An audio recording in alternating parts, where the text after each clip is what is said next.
of war. It doesn't matter who your enemy is. You need to destroy their offspring to prevent them from creating more offspring. So you dehumanize a group of people in human society, and you prepare them for the kill, for the butchery. But it's time to limit the First Amendment in order to protect it. The way we solve anti-Semitism is pretty goddamn simple. Take control over what they are saying. Send their ass to jail. It's not complicated.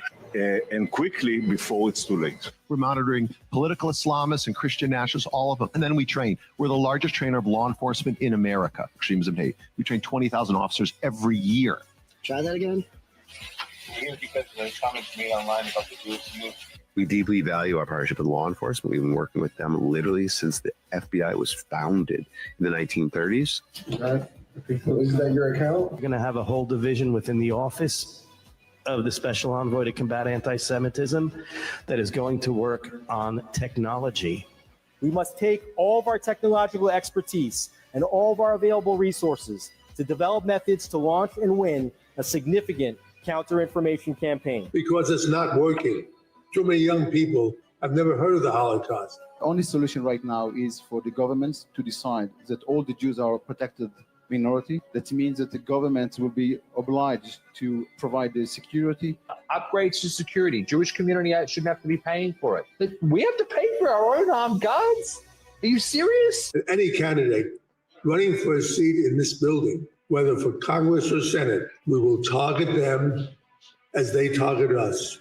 Accordingly, we will start a fund to help their opponents. I'll make a warning to somebody else, and that's American Gentiles. The minute your country is taken over by anti-Semitism, the minute you start to be a country that's not blessing Israel but cursing Israel, you have begun the process of shrinking and away from your empire. The Jewish project is done. We're going to be fine. For decades, American society allowed Jews to live normal lives. This was a pleasant holiday from our destiny. The holiday is over. The Western culture that stands against the Jews is going down.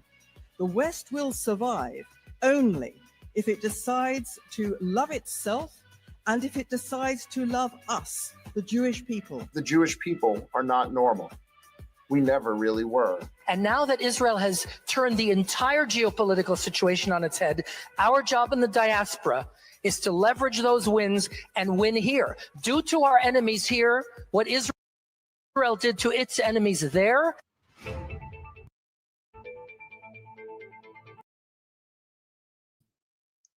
Welcome to the JJ Carrell Show. This topic just can't go away. It's not going to go away. It can't go away. And I'm sure, I am absolutely positive, the other 109 times that Jews were pushed out of countries, banned, literally banned from nations, I am absolutely positive that they talked about the exact same things they're talking about now. Exactly. I mean, I'm looking at my list of videos. I have about 50. I was like, this one's good. That one, I mean, my gosh, that's amazing. This kind of tells the story. And because what I like to do, and many of you know this on my show, is I'm very opinionated. I'm try to hide that. I have and they're not just opinions, they're strong beliefs, strongly held beliefs, backed up by years of experience in law enforcement, decades in law enforcement, writing books, doing documentaries, giving speeches, doing tons and tons and tons of research. So I speak confidently about the things that I know. Things that I don't know, I just am very honest and say, I just don't know. This was something that I knew and I never dug into until probably a year and a half ago. Man, maybe not even that long, maybe a year ago. I knew there was a problem. I talked about it. I knew about it. I didn't know the depths of it. So I'm still learning this problem that we have in America. And it's the absolute influence of a foreign nation on our government. And we have a problem. We have a religious problem within the United States of America. And I think I just don't think, I believe part of the anger, part of the resentment that Americans, and more specifically Christians, have with Jews in Israel and all of their influence, be it in the media, entertainment, owning sports, owning all the social media, owning all of our school books, medicine. The majority of all Ivy League and even just below Ivy League schools are Jewish people running them. I mean, they're less than 2% of the population. The statistics, the probability of this, of them being at the height of everything, is absurd. I mean, I don't even think any Vegas odds makers would put odds on it. Is that insane? But I believe what fuels a lot of this anger and a lot of this resentment is embarrassment, is a little bit of shame, a little bit of, how did I not see this? How was I so gullible? How was I so easily propagandized and twisted? Because once you begin to see things for how they really are, not emotionally, not, well, I hate Jews or I don't hate Jews. It's not about that. It's about the continual lie that we have been told. And I'll just focus on me because I can only speak for me. I can't speak for everyone else, but I can at least look at other people like myself, or when other people that have been through what I'm going through speak to me about this, and they say the same verbiage, they say the same, or relatively the same thing that I'm feeling, they're feeling. But I'm only going to talk for me, but I know that there are millions of people that feel like me. And I feel a little shame too as a Christian, a lot of shame as a Christian, that I was allowed, because of ignorance, because of laziness, and because of I didn't have the intellect. And that's hard. That's hard for me. I hate that when I realize that I'm dumb or that I'm ignorant. It's a tough pill to swallow. But I allowed my belief in Jesus Christ to be watered down and lied to me about. That I'm supposed to be best friends with the people that hate my Savior. The people I'm supposed to help build their country and build their strength and power so they can bring in the third temple, the coming of their Messiah. Well, who would that be? Well, that would be the Antichrist. Why would I participate in a front, an insulting way to my Savior? He already came. The Messiah already came. He is the third temple.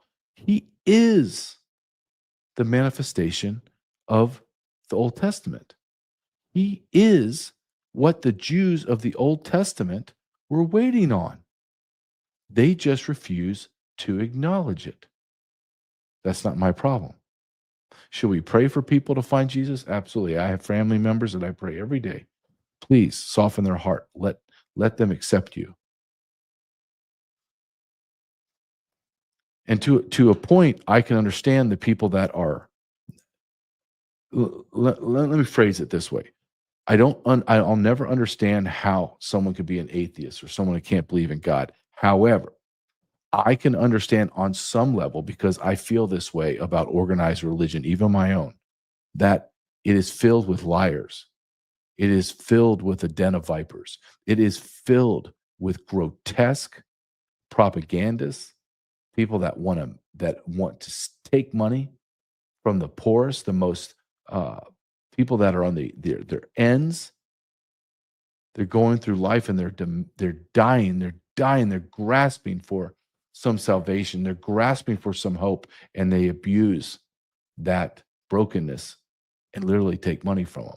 So I can understand how people get to the point where they're like, this is the God. These are the people that are telling me to believe in this God, and they're the most vile humans on planet Earth. And look what now the ones they're saying that, well, Jesus isn't real. We're waiting for the third temple. We're waiting for the new Messiah, the Antichrist. And I look at what they did to Gaza. I mean, have you seen Gaza? And I'm not a Palestinian supporter at all. At all.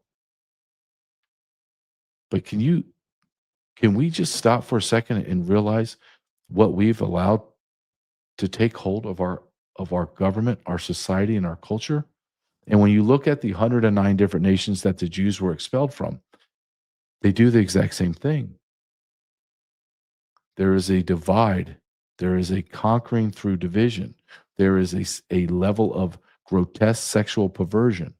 It is a narcissistic belief that the group, is better than us, the Christians, the dumb Christians. And they manipulated the evangelical Christians, and all Christians, but mainly evangelical, Baptist, Protestant preachers and Christians, to believe that they're God's chosen people. And they've bastardized God's word in the Bible and manipulated and lied about Genesis, when it's very clear God was talking to Abram before he became Abraham and promised that he's going to bless him. And people that don't bless you, Abram, are going to be cursed. There's nothing about Israel, nothing about the Jews. It was about Abram. I'm not a theologian by any stretch of the imagination, but I'm not an idiot either. And when you look at what's happened to the United States of America, and you begin to see all the connecting dots, and a certain group is tied to those dots, you have to intellectually be honest and at least look into it. And I tell people this: there are people that are great theologians. There are people that are culturalists and sociologists, and people that have looked at history and looked at the downfalls of history of countries and empires, and they're comparing and contrasting to the United States of America, and they keep seeing one group of people. If there were 100 things that historians, theologians, sociologists have allocated that the Jews have done to all of the other nations, but for us, America, if 50% of it is true, we have a problem. If 25%, we have a problem. If 10%, 5% of what has been allocated against the Jews that they have done to America, we have a serious, serious problem. When you look at the allegation that Jews have had a significant majority ownership of pornography all the way back to pictures, if you're older like me, but even beyond Playboy and beyond Hustler and beyond all of those rags, even before them. But those are the ones I grew up as a young boy trying to get my hands on. Jewish owners. Pornhub is owned by a Jewish rabbi. OnlyFans is owned by a Jew. If you go look at the history of Jews escaping or leaving Russia to come to America, you can find the lineage of Jews leaving New York and Chicago area and going to Los Angeles and actually creating Hollywood. They own Hollywood. As somebody that's been in Hollywood on the peripheral, a little bit on the inside, I'm telling you, it is a den of thieves. Just going to tell you. Everybody lost their mind when people like Mel Gibson starts saying stuff. Well, you're an anti-Semite. No, he's not an anti-Semite. These are hard discussions to have. People don't want to have them. But it has become mainstream to talk about this now. I never thought it would ever get to this point. I never thought 99% of the stuff that I talk about now would be allowable in mainstream. But it is, because this is the age of awakening. This is when everything is coming to the forefront, coming out of the shadows. And now it's just a simple decision you have to make. Do I want to actually sit down and digest the information? And then when it's provably to be true, am I going to accept it? Or am I going to retreat back into the shadows, back into the warmth of ignorance, and then just go on with my life and just bitch and moan about certain things and not try to worry about exactly what's happening to my country, to my community, to my town, to my family?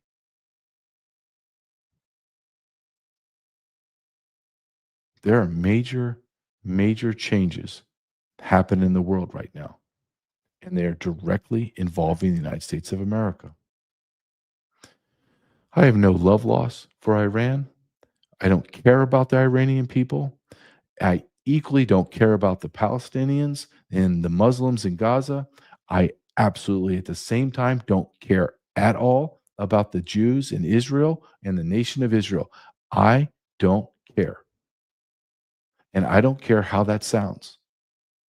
I care about America. I have no control over Israel, Iran, Iraq, Yemen.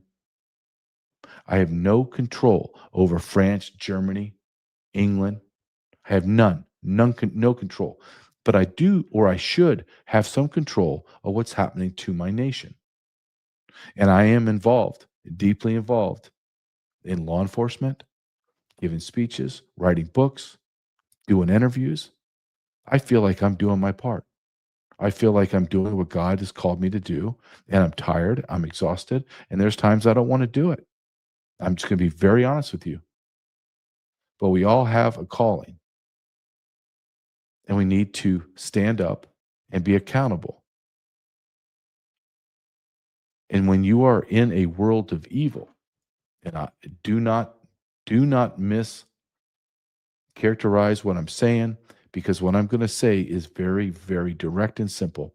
We live in an evil world, and that world is owned by Satan. We know that God wins at the end. God is the great divine creator. He's going to win. And he's laid out the playbook for us. Pain and suffering's coming. We're living through it now. We haven't truly began to live through the manifestation of what we have done for the last 30 and 40 years.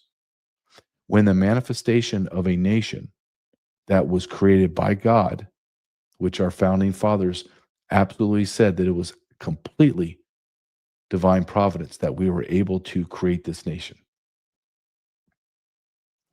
We have bastardized our founding documents. We have become sexually perverse to the point that we are creating Frankenstein monsters out of our children. We have brought in 50 to, some people say, 90 million illegal immigrants into America. We are now being replaced in real time.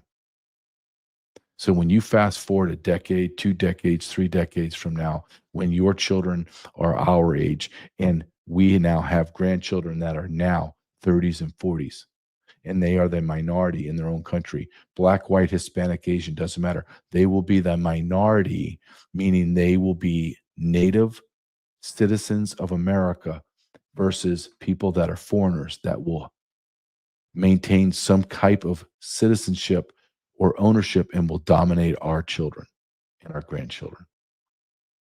What happens to the millions of children that, one, have abused their bodies because their parents mutilated their genitals, and they can no longer or ever enjoy sex. They will have these sexual urges that will permeate and pulsate throughout their bodies like we all do, and there will be no release, and they will go mad. They will go mad, and they will be angry when they look at themselves when they take a shower, or when they try to use the bathroom and it still doesn't work properly, or they look themselves in the mirror and they don't have breasts and they have giant scar there, and they will never fully be a woman again, or a man that has ripped off his genitals and now created some type of oozing gap between his legs. The millions of people, millions of children that are so confused about their sexuality, kids that are confused about being animals, and they grow up as adults and they still have this confusion. They have this anger. Then they're going to have resentment. They're not going to have any family units, because if you told me I was okay to be a dog and I act like a dog, and I ruined my life, I ruined my childhood, I ruined my high school years, because you were supposed to be my protection. You, as my mom and dad, were supposed to protect me. You encouraged me to act like a cat. You encouraged me into lesbianism. You encouraged me into homosexuality with boys. I was just confused. I needed guidance, and you gave me none. You actually fueled my downfall. What do you think that looks like in the future, with millions upon millions and millions of people that have been adversely affected by the mental insanity that we have been going through for almost a decade and almost 2 decades now? What do you think is going to happen? And then what is going to happen is they're going to find who did this to us. How did this begin?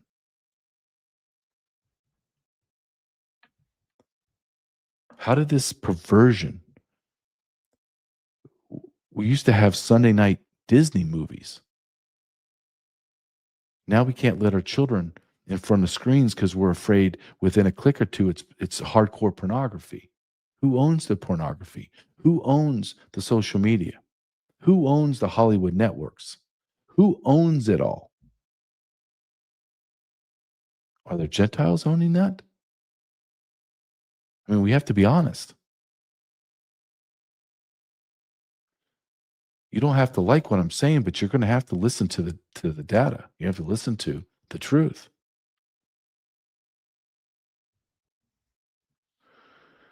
Who's running our government? Well, AIPAC is running our government. And if you think that that's an absurd statement, why did we bomb Iran? Could somebody explain that to me? Marco Rubio explained it to us. He just said because Israel's going to do it, and so we had to get involved. Well, who's the nation of 350 million people, and who's the nation of 9 million? Let's listen to someone that Trump hates, but he is a truth teller, Thomas Massey. They're not registered. Is there any other Republican who has your views on this? Well, I have Republicans who come to me on the floor and say, I wish I could vote with you today. Yours is the right vote, but I would just take too much flack back home. And I have Republicans who come to me and say, that's wrong what AIPAC is doing to you. Let me talk to my AIPAC person. By the way, everybody but me has an AIPAC person. What does that mean, an AIPAC person? It's like your babysitter, your AIPAC babysitter, who is always talking to you for AIPAC. They're probably a constituent in your district, but they are, firmly embedded in AIPAC. And every member has something like this? I don't know how it works on the Democrat side, but that's how it works on the Republican side. And when they come to DC, you go have lunch with them, and they've got your cell number, and you have conversations with them. So I've had that's absolutely crazy. I've had 4 members of Congress say, I'll talk to my AIPAC person. And it's literally what we call them, my AIPAC guy. why don't they talk to their constituents? Why wouldn't they just talk to the people about America's needs? Why does and this is true on the Democrats as well, why do they all have AIPAC handlers? Why? And why aren't they foreign lobbyists? Because, like he said, they make sure they get a U.S. citizen that becomes a lobbyist for Israel, but he's done that as an American PAC. I watched this next video that I'm going to show you, and I went back and forth because the guy's kind of vile. He's a blatantly homosexual, which I don't really care, but it's just the overt, effeminate gay man that is don't like. But I'm going to show you about a minute of this, and it's really powerful what he or how he says what he says about AIPAC.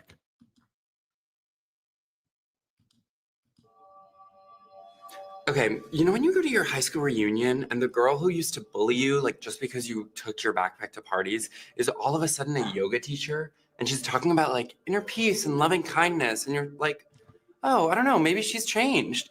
But then you trip and you spill your watery vodka soda all over yourself, and you hear her in the corner kind of snort and talk to her mean friends. And you're like, okay, so you're just the same dark-hearted girl you've always been. Okay, that is what AIPAC is doing with the new super PAC, DMFI. Let me explain. For over 60 years, a mishmash lineup of CEOs, world leaders, and American politicians from both major parties have gathered once a year at a conference hosted by a group called AIPAC. America's pro-Israel lobby. Close to 20,000 people come through to listen to speakers wax poetic about how they support Israel more than the person who was on the lectern 5 minutes earlier. It's sort of like Coachella for lawmakers, except without the drugs, overpriced outfits, or Brockhampton. So basically just a ton of dehydrated, sweaty, rich people. For a long time, the AIPAC conference has been one of the only places where both parties come together. Recently, though, the Israeli government and subsequently AIPAC have shifted so far to the right that some Democrats have become dissuaded from cozying up to the lobby that welcomes among its speakers Pastor Miles. That's about all I can take of his voice. But what I wanted to take from that or show you is really the powerful statement toward the end that AIPAC has in their bullpen, if you will, every member of the Republicans and Democrats. And Republicans and Democrats can't agree on anything, but they all agree on Israel. Isn't that interesting? Do you find that interesting? Do you find that disconcerting? That Chuck Schumer and Nancy Pelosi could agree with Ben Crenshaw and Jim Jordan? Mitch McConnell is in bed with, you pick the scumbag, Dick Durbin. Wait a minute. How do you guys not agree on anything? You don't agree on taxes for us. You don't agree on when we talk about the income tax. Everyone's one side is for it and the other side's against it. So you can't agree on anything, but you can agree that Israel should be a primary subject to be discussed, worried about, concerned about, and continuously, frantically working on.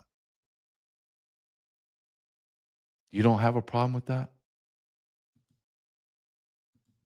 I saw this video and I'm like, yep, I'm showing this video. This is Kim Iverson. And she begins to talk about pornography, OnlyFans, and the Zionist argument and how it's absurd. And do you know who the number one sponsor for AIPAC is? OnlyFans. OnlyFans, which has taken the entire generation from about 30 below and turn them into whores is owned by a Jew. AIPAC is primarily funded from a Jewish-owned pornography site where they turn out mainly white Gentile girls, make them whores that will never or could never be married. No man is going to want to marry a whore that has been on the internet, where his children, if he had children with that whore, would be embarrassed, would be scandalized. No. And they're the number one donator, sponsor, facilitator of AIPAC.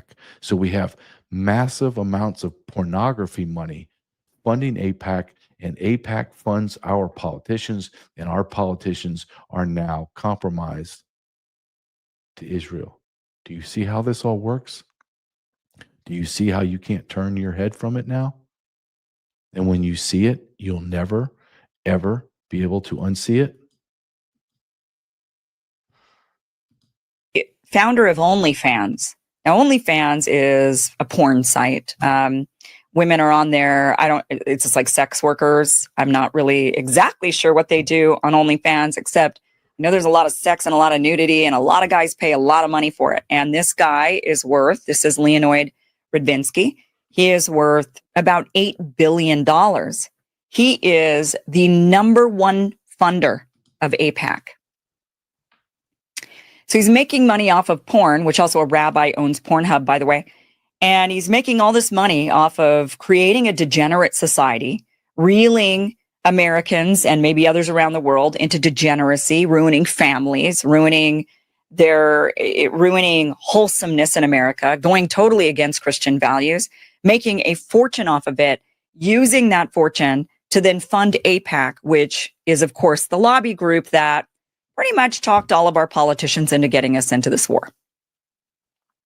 So that is the root of why we're even in this. It's AIPAC, it's Epstein, the pedophilia ring that ended up blackmailing a bunch of our government officials, maybe even Donald Trump. Otherwise, I don't know how this makes any sense at all. Trump was questioned about getting into the war, and he says, well, I had to get into the war. What do you mean by that?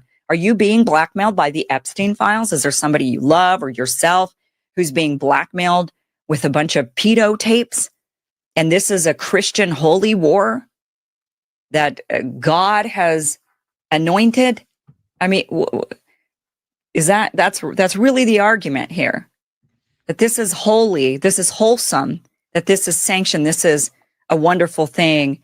And meanwhile, you've got porn and Epstein and the slaughter of children.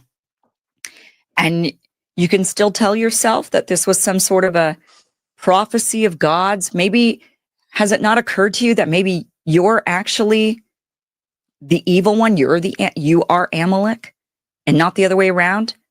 Has it ever occurred to anybody that the actual true descendants of Abraham, Isaac, and Jacob, who became Israel,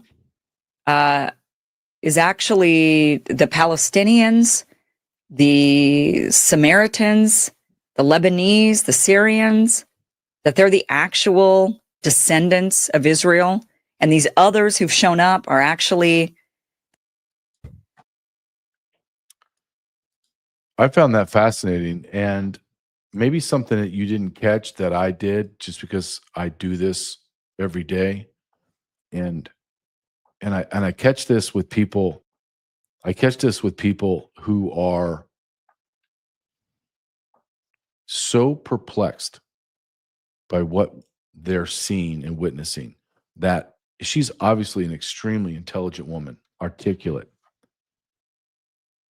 but she began to not stumble and not stutter. It's almost like it's so overwhelming of all the information that she has to share, that all the information that is being discussed openly is so shocking. It's so disturbing. She's trying to formulate her thoughts in her mind when she talks about OnlyFans and AIPAC and the Zionists and the war we're in and who's God's chosen people. And it's a lot. It's not that she's stumbling because she is inarticulate. It's because she is so articulate that her brain is trying to formulate the exact way to articulate something that is so absurd, that is so irrational, that is so beyond reality or what reality should be, that it's hard to say it out loud. But people are saying these things out loud now. It is no longer, it's simply no longer going to be tolerated to be silent. And you can begin to see very clearly the lines in the sand, if you will. They're not drawn. There's a trench being dug. And it's getting wider and wider, and there's going to be no more jumping back and forth. You have to pick a side.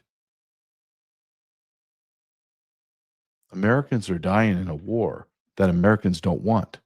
Americans are dying in a war, and we're spending what they say right now is $1 billion a day. $1 billion. So you know you can double, triple, quadruple that.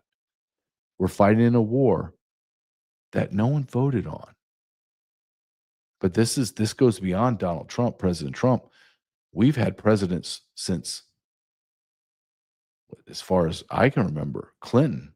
Maybe it was Reagan as well, and George W. Bush, where our presidents just willy-nilly say, "Yeah, we're going to bomb them." Wait a minute. It has to be a direct threat, an imminent threat to the United States of America, to our citizens, not to a foreign country, not to some foreign country. It has to be us, Americans. We may win the war. I pray to God we do. I don't want anybody. I want it to stop now. I just want it all to end. I think we're done the 30-year war, the 40-year war, the 50-year war. I think we're done in the Middle East. I think it's very obvious that we need to be focusing on America right now, and only America. Every time that I have this next gentleman on, I think, dang it, man. I brought him in as a black cloud, right? I mean, last time I brought him in, I had unicorns and rainbows, and I just don't want to do that to this poor guy, is put unicorns and rainbows out, because I don't want that to be what you think when you think of Sat123. Great sponsor of my show, sat123.com. It's about being prepared. Before I bring them on, I just want to say, you don't have to look at things the way I do. I don't expect you to. I know that I'm different. I just know I'm different. And I see things very differently than other people. And that's fine. But I do know there are items, a lot of items and products in sat123.com that you need. You may not need it like I do and look through a lens of law enforcement, but I'm telling you, you need it. Ask yourself, do you think anybody in Israel, anyone in the Middle East, anyone in Iran, anyone anywhere there would like to have a sat phone right now? Would like to have a Starlink? Would like to have a bulletproof backpack? Honestly, how many people would line up for that right next to the bread and water line? Probably all of them. I want to bring in Chris from sat123.com. Chris, how you doing, my friend? I'm all right, mate. It's again another week, another war. It's crazy what can happen in 7 days. Isn't that crazy for you to say that out loud? Another 7 days, another war. I mean, that's crazy. Like, that's absurd that came out of your mouth, Chris. Yeah, I mean, look, you and I both know that every week there's something new that pops up, but this is a big one. Obviously, this has been a potential for some time. But I agree with you. I think we got a lot bigger problems back home that we need to take care of. But unfortunately, things like this tend to, this war is not going to stay in the Middle East. It's already reaching out to Europe. And we have to be prepared for the fact that it can happen here. Look, talk to anyone who's been to Israel, who lives in Israel. They live daily prepared for anything with their bunkers and they have their sat phones, their Starlinks, and everything else. But unfortunately, now we have to make this a real possibility here because, we all know that for years the Iranians and others have been sending sleeper cells into the U.S. And whether or not they end up being able to do anything, hopefully, and God willing, not. But we need to be prepared for the fact that they can. We also need to understand that we've seen a lot of big internet outages this week. The media isn't necessarily talking about a lot, but I use this technology every day, and a lot of the services, the big services I use, have been offline, have been unavailable, been slow, and I don't think it's a coincidence, mate.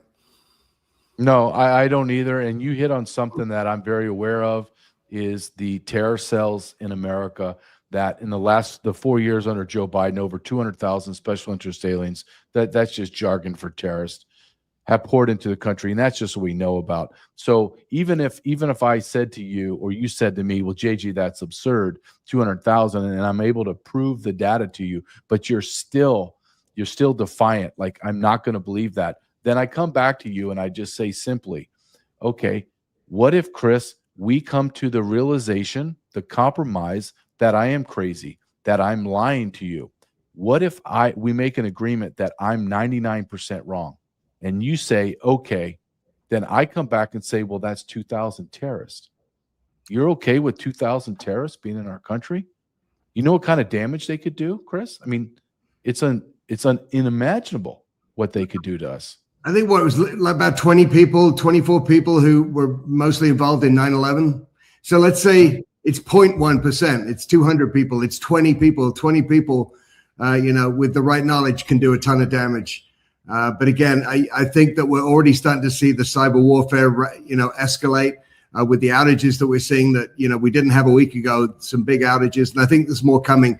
We've talked about for years, mate, the fact that the lowest hanging fruit in this country is the data centers. It's the network, it's the cell towers, and they will be the first to go. So that's what we got to be prepared for. That's the reality, and if you don't believe me, just look at the reports over the last couple of years, how many outages we've had. These are not all people left their keys at home or software upgrades. Those are the excuses we hear. But the reality is there's tens of thousands of people. China's proud of the fact they have 50,000 people plus working full-time on attacking our networks and stealing our data, on pre-positioning malware in our networks with equipment we buy from them. Yeah. Right? A lot of which we've had to return over the last 5 years because it was full of malware and full of backdoors. Yeah, it is crazy. And I bet if you went into the sat room of our military, one of the very first things that they planned to bomb or strategized to bomb was the communication centers in Iran, all of it. And I'm sure Iran felt the same way. I'm going to go knock out the towers, the communication centers in Israel, and the bases, U.S. bases across the Middle East. So why would, if that's the smart military move, right? Because it is the smart military move. Do you think that they're dumb? You don't think they're going to attack us that way? And I like how I don't like this, but I appreciate you saying this out loud, that it's not going to stay in the Middle East. It's already happening in Europe. I don't know if you saw today, I think it's 10 nations in not the European Union, but within that region that are coming together, and they're going to begin to plan for mass evacuation from the other 9 countries into, say, one country that's not hit, like Poland. And they're going to be very mobile in whatever country does not get hit. They're going to move their people into that. Dear God, Chris, we've got to get in that same mindset, because America's front, back doors, and side doors were completely open. The evil people are in our country. And if I asked you this is the biggest question. What would you at Sat 123 tell me? Just tell me two or three products. I know that you're wearing something new from Sat 123.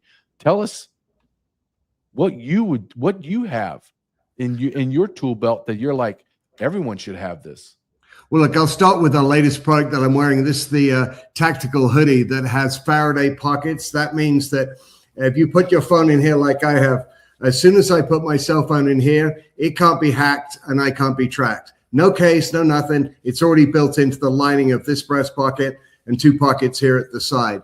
So that not only, again, prevents my phone from being hacked and from me being tracked, which is the number one thing that I and everyone need to be concerned about, is being followed.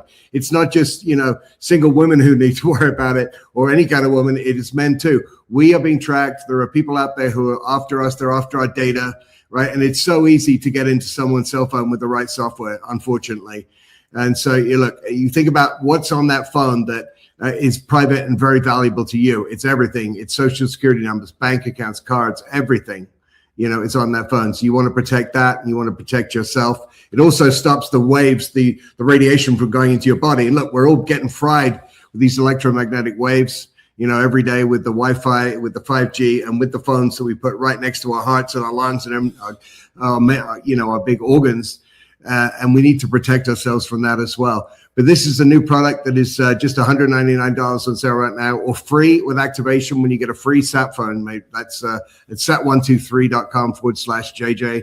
You can still get the free satellite phone like this Iridium phone right here, which will stay connected no matter what they take out. If they take out the cell towers, the power grid, that sat phone is going to be the only thing to keep you connected. So I would say the satellite phone is number one. Number two is a portable mini generator, solar power portable generator. We have them from under $200 all the way up to a few thousand for one that can power your house day in, day out with solar power. You don't need any gasoline, any propane or diesel or anything else with that. But look, it's power and it's communications, right? It's what you say. It's what all the professionals say. It's what all the teams guys say. If you don't have communications, you don't have the ability to generate power. I mean, you are literally very dead in the water. A gun is not going to do that for you. A gun's always, a good idea, of course, but if you can't communicate and you can't power everything up, then, you're in trouble. And we need to be prepared for the fact that our power grid, just like the one in Iran, is wide open. Everyone has the same problem here. The power grids are so big and extensive and often, haven't been upgraded like ours in many, many years. They're very vulnerable. If that grid goes down, every single thing connected to it goes with it. That's the data centers gone. That's the cell networks gone. That's all communications, is going to be gone. But satellite communications is built to withstand that. That's why the U.S. military and law enforcement, have relied on them for over 30 years, as you well know. I think that's great. I think that pullover looks, is that a quarter zip or a full zip? It's a full zip hoodie. Nice. And again, 3 Faraday pockets. It's built just like the backpack, built to last. It's, we put a lot of effort in making sure we only sell quality merchandise, as you know. So this will last you a very long time, but it will also keep your data protected and it will keep you from being tracked. And believe me, right now, there's a lot of people out there who are tracking actively, many of us, unfortunately, all the time, listening in through our microphones, watching us through our cameras. We've been selling the Faraday bags for a long time, and that prevents that. But instead of having a bag, you just put it in your pocket, same thing, done and done. Don't have to worry about it. I think that's an amazing idea. And you get that free when you get buy a subscription for your sat phones? Yeah, right now? You do. And this is this promotion. We came up with this literally this morning. So you have to call in to get this. The phone number is at sat123.com/JJ. You'll see it right there. But yeah, it won't even be available to anyone else for a while. Wow. Okay. I appreciate it. I think it's great. Who knows what we're going to talk about in a week? Dear God, let's pray. Let's all get on our knees and pray that we get some normalcy, whatever that is anymore. I don't even know what is normalcy anymore, Chris. I don't know. I don't know. With the way AI is taking over and people are just trusting it to run everything. I mean, it's changing by the minute, mate. It is. Thank you very much, Chris. We'll see you next week. I hope it blizzards you and you stay freezing cold as I try to sun my buns here in Kansas City. Thank you, Chris. Have a good one. Thanks a lot, mate. Cheers. All right. Cheers. Chris from sat123.com, sat123.com/JJ. I'm going to go get my zip. I am. I love their products. It gets freezing cold here, and I'm going to get it because there are times I'm thinking, why do I have my phone on? Even when I turn my phone off, they can still track me. They can hear me.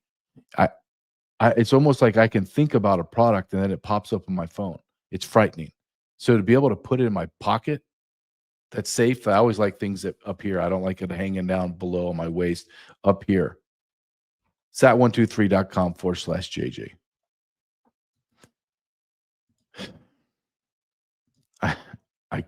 I can't stand this. What I'm going, is it this one? You know what? I'm going to show you this. This is someone I would consider a friend, definitely a colleague, but someone I would consider a friend. Michael Yon. You want to talk about a different cat? Like, it's a different cat, this guy, Michael Yon. But he is spot on. I mean, he is spot on about geopolitics and who's behind what. If you want to follow an investigative journalist that goes, he doesn't talk about the Darien Gap. He doesn't talk about, Israel, doesn't talk about the Middle East. He's there. Like, he's there doing it. When I wrote my first book, I talked to Michael Yon. Wrote my second book, I talked to Michael Yon because he has inside information. He has things that he broke the story on Mayorkas, setting up processing centers and transportation centers all through South and Central America to bring in illegal aliens into America. He's the one who broke it. No one else. He broke it. Listen to what he has to say. Iran did not push the death jabs on us. They just didn't. Iran does not control our banking system. They just don't. Iran is not the one crushing down on our First and Second Amendments. They just aren't. But Israel is, the Zionists are, more specifically. They are the ones attacking our freedom of speech. They are the ones that want to have police in the United States that will arrest people for saying what we're talking about right now. I literally had a Zionist last week, it's on the top of my X with his name, threaten to report me to Department of Homeland Security, his friends at Department of Homeland Security. Now, he threatened literally to use U.S. intelligence to come after me for saying stuff that he didn't like. That's the type of people we're dealing with. These are not our friends. No, they're not our friends. I'm going to show you someone that's not our friend. This is I want to say that it's Senator Tim Sheehy. I think he's from Montana. I'm almost positive he's from Montana. Well, what I'm very positive for, he broke a man's arm, a Marine's arm, an older retired Marine, and broke it. Like, you heard it snap. Because he went into the chamber, the Senate chamber, and said, we don't want to go to war. We're not going to war for Israel. We should not be going to war with Israel. And this guy didn't like it. And I'm going to show you a video of this man. He's a Navy SEAL, former Navy SEAL. And he's recording this video in Israel. This is a senator. I don't hear him talking about America like this. I'm Tim Sheehy. I'm a recently elected U.S. Senator from the state of Montana, and I'm here as my first act as elected senator to show our allies in Israel and the broader allies throughout the Middle East that America still has a commitment to this region, and there's no question that America stands with Israel, stands with the men and women of Israel, and of course we'll do everything we can to make sure the IDF and the men and women of the IDF have the best gear, intelligence, technology, and support they have to get this done. And of course, we've seen recent events unfold continually, from the events in Syria to, of course, broader geopolitical events in the region, that this is still unfolding, and the next couple of years are going to be very pivotal for the future of the Middle East and the world. And we need to make clear that the United States has a strong, consistent foreign policy that projects strength and projects the certainty that we're going to be involved here. We're going to support our allies, most importantly, the men and women of Israel. I'd say finally, Israel's got a friend in me, and America's got your back 100%. And most importantly, we got to bring those hostages home tomorrow. We're not going to stop. We're not going to relent until we bring them home. We're going to have your back 100% as you pursue that aim. And it's an honor to be here. Oh, I'm sorry. Let's show AIPAC. What can somebody explain to me who told that man that he represents America, that we're always got your back, Israel? We always have your back, 100%. No.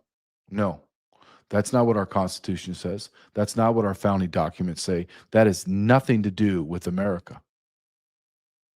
We're not supposed to be in foreign entanglements, but we are. And why are we? Because we are compromised. Our politicians are compromised. I saw this by Matt Walsh.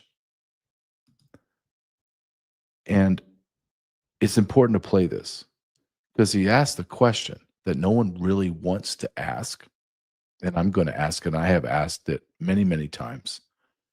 How is it that we can't deport and denaturalize vile Somalians that have stolen billions and billions of dollars, or gang members from Venezuela, or gang members from Haiti, or 60 to 70% of the 12 million that crossed under Joe Biden's term that are single adult military age men? Why can't we get rid of the 50 million illegal aliens that are in America? But we can't do that. But we can go 7,000 miles and kill a leader of a foreign country. The mission of George Soros and his prosecutors is to spring barbarians loose so that Americans are slaughtered. It happened to Irina Zarutska. It happened to Stephanie Minter. It happened to the victims of the mass shooting in Austin, a 30-year-old man, a 19-year-old man, a 21-year-old woman. And it will continue to happen, whether or not we achieve our objectives in Iran, objectives that to this day still have not been fully articulated. As it stands, this is the status quo you're expected to accept. That we can terminate the supreme leader of Iran, despite all of his security and paranoia and power. But we can't deport Somali fraudsters in Minneapolis. We can't denaturalize scammers and grifters who openly declare for the world to see that they despise the United States and seek to destroy it. We can't get gangster thugs and illegal aliens like Kilmar Abrego Garcia out of the country without 10 different female judges, all of them with foreign last names, issuing an immediate nationwide injunction.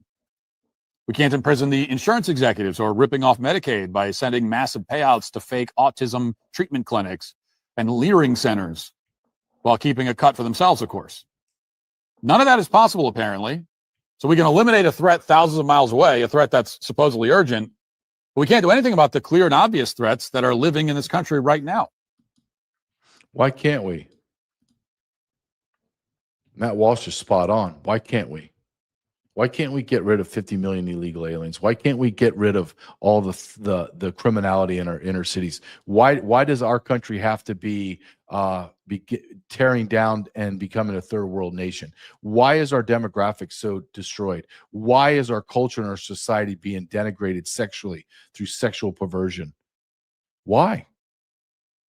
Why are we focusing in on nations that are 7,000 miles away?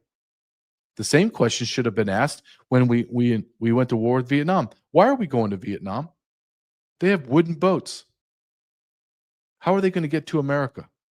They don't have jets. They don't have any kind of way to even get to America. What are we doing? And it's because our politicians are all compromised. All of them. As I was told, and I've recounted to you, doing my documentary, What is Treason Trafficked, had people with all the alphabets behind their names, all the alphabet agencies telling me, you need to understand, and if you understand this, and when you finally understand and come to the acceptance that this is true, it will all make sense to you, JJ. That the majority, the significant majority of your politicians, from presidents all the way down, are pedophiles. The ones that are not pedophiles remain silent. They become complicit and compromised. Our entire system is run by pedophiles, criminals, traitors. You don't like that I say that?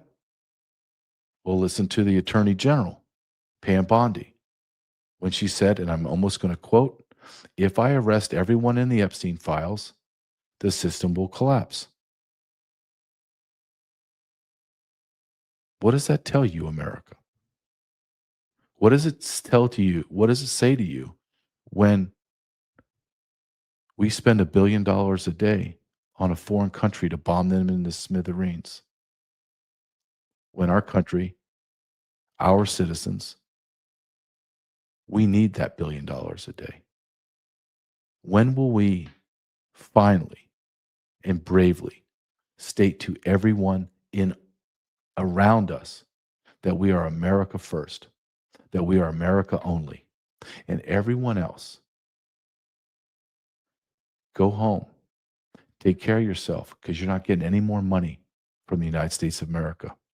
We are closing our borders. We are going to take care of our own, like God said, like our Messiah, our Christ. That being is our leader, not the third temple, not the Antichrist. No matter what AIPAC tries to sell us, no matter what the media, the pornography peddlers, not what anyone tells us. We are a Christian nation founded by white Christian settlers. Be proud and stop bending the knee to people that hate us and hate our Savior.